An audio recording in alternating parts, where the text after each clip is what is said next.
സംബന്ധിച്ചിപ്പോൾ മോഹൻലാൽ എന്ന് പറയുന്ന ഒരു വ്യക്തിത്വത്തെ വലിയ രീതിയിൽ ടാർഗറ്റ് ചെയ്തുകൊണ്ട് 2 ദിവസമായി സോഷ്യൽ മീഡിയയിൽ വലിയ ഇത് നടക്കുന്നു. എമ്പുരാൻ്റെ കട്ടിങ് വരുന്നു. ഇതൊക്കെ ഒരു ശരിയായ നടപടിയാണോ? ഇത്രയും ഞാൻ ആദ്യം പറഞ്ഞില്ലേ, സോഷ്യൽ മീഡിയയ്ക്ക് ഇപ്പോൾ ലാലേട്ടനോ ഞാനെന്നോ നിങ്ങളെന്നോ ആരുമില്ല.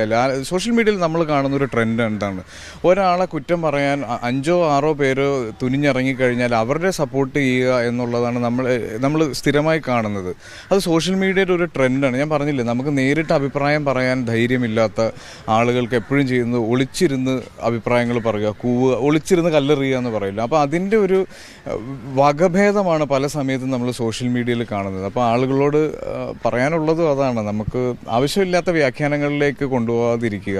ഇപ്പം സോഷ്യൽ മീഡിയ അറ്റാക്സൊക്കെ ഞാൻ റിലേറ്റഡ് ആയിട്ടുള്ള ഒരു അനുഭവത്തിൽ നിന്ന് ഞാൻ നേരത്തെ പറഞ്ഞിട്ടുള്ളതാണ്. സോഷ്യൽ മീഡിയ അറ്റാക്ക് എന്ന് പറയുന്നത് അതൊരു പ്രാവശ്യം അനുഭവിച്ച് കഴിഞ്ഞാലേ ആളുകൾക്ക് മനസ്സിലാവുള്ളൂ. നമ്മളെ ടാർഗറ്റ് ചെയ്ത് നമുക്ക് അറിയാവുന്നവരും അറിയാത്തവരുമായ ആളുകൾ കുറ്റം പറയുകയും മോശം പറയുകയും ചെയ്യുമ്പോൾ അവരുടെ ചുറ്റുമുള്ളവരും അവരെ ഇഷ്ടപ്പെടുന്നവരും ഒക്കെ ഉണ്ടാകുന്ന വിഷമം എന്താണെന്ന് അനുഭവിക്കുന്നവർക്ക് മാത്രമേ അറിയുള്ളൂ. അപ്പോൾ ആവശ്യമില്ലാത്ത കാര്യങ്ങളിൽ നമ്മൾ അഭിപ്രായം പറയാതിരിക്കുക.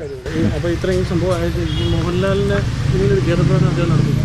പക്ഷേ അദ്ദേഹത്തിനൊപ്പം നിൽക്കാനായിട്ട് പലപ്പോഴും ആരും ഇപ്പോൾ തയ്യാറാകുന്നില്ല. സിനിമയിൽ നിന്നും ആരും പുറത്ത് തുറന്ന് പറയുന്നില്ല അദ്ദേഹത്തിനൊരു സപ്പോർട്ടാണ് ഇതായിട്ടുണ്ടെന്ന തരത്തിലോ എന്ന് പറയുന്നില്ല. എന്തായിരിക്കും അതിൻ്റെ കാര്യം?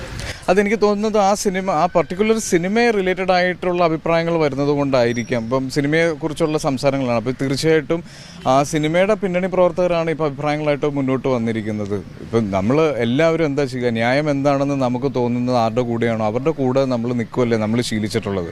അപ്പോൾ അങ്ങനെ തന്നെയായിരിക്കും നമ്മളുടെ ഇനിയുള്ള പ്രതികരണങ്ങളും എല്ലാ കാലത്തെ പ്രതികരണങ്ങളും. Empuraan first day first show 5:30 show ഉണ്ട്.